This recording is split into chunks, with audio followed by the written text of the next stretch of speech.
So much. Got it. Molly? The battle to replace Boehner could unfold much like the fighting that ended up leading him to step down, the more conservative wing of House Republicans versus the current leadership. Indiana Congressman Luke Messer is the Republican Policy Committee chairman, the fifth highest position in the party. Congressman, welcome. Hi, glad to be here. We're so excited you're here. We want to get the inside scoop from you. Give us the skinny on what happened. First off, was it unexpected to you that Speaker Boehner would step down? Were you surprised? Well, I'm surprised it happened so quickly and so suddenly. John Boehner's a good man. He did the right thing for the right reasons, I believe, by stepping aside. I think the institution will remember him well for that. And what does this mean for the Republicans now going forward? There's been so much strife. Will this change things?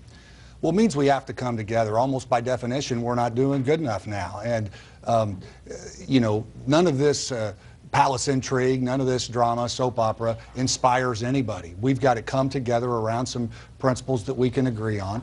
I think we need to open up the process. You know, the American people are frustrated with what they see in Washington, and they feel powerless to stop it.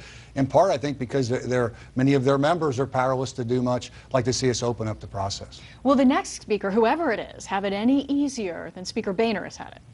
Well, this is no silver bullet. I mean, now that the speaker's gone, you still have President Obama in the White House. You still have a sizable minority led by Harry Reid in the United States Senate. I think our roadmap out of this, in addition to empowering the American people by empowering our individual representatives, we need to focus on the priorities of the American people. We've got folks out there in the middle America see their paychecks shrinking. They feel like Washington's doing nothing about it.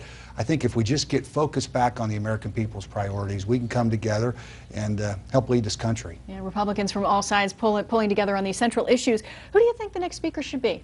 Well, Kevin McCarthy's in a very strong spot. He's obviously been majority leader and led well. And frankly, Speaker's a very hard job. John Boehner had a very hard job. Yes. I don't think it's a job that just anybody can do. He would certainly be the front runner there. I think when you get down past that, it's really anybody's guess here. A whole lot of very strong folks are looking at running for some of these other leadership positions. Yeah, some of these other names that have been thrown out there, Representative Jeb Harsingling from Texas, Representative Kathy McMorris from Washington, Representative Steve Scalise, Representative Peter Roskam.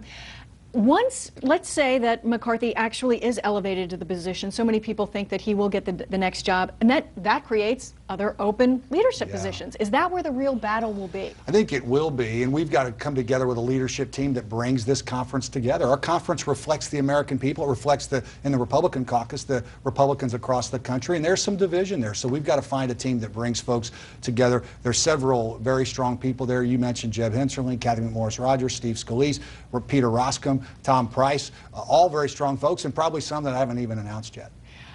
Do you think that position, that majority leader position, could be where someone on the more conservative end or someone from the kind of Tea Party contingent, that would be a good spot to put them as a compromise, or your thoughts on that? Well, the bottom line is that these are all elected leadership positions. Having run for an elected leadership position myself, I know that you can't hand it to anybody. You got to go win the election. At the end of the day, we need to persuade the American people, and we're not going to do that divided. So I think as we work through this leadership effort, we've got to find a coalition, a team of folks who bring us together. And then we need to look at what can we do to open up the process so that individual members have a voice, because when those members have a voice, the American people have a stronger voice. Well, 4 days, the money's running out. Do you think that there will be a government shutdown? I don't believe we'll have a government shutdown. It's never been our goal to have a government shutdown. We want to keep the government running and stop the unlawful activities that have been, been shown at Planned Parenthood. We'll find our way through this. What do you think the way forward is? People are really going to be watching this week.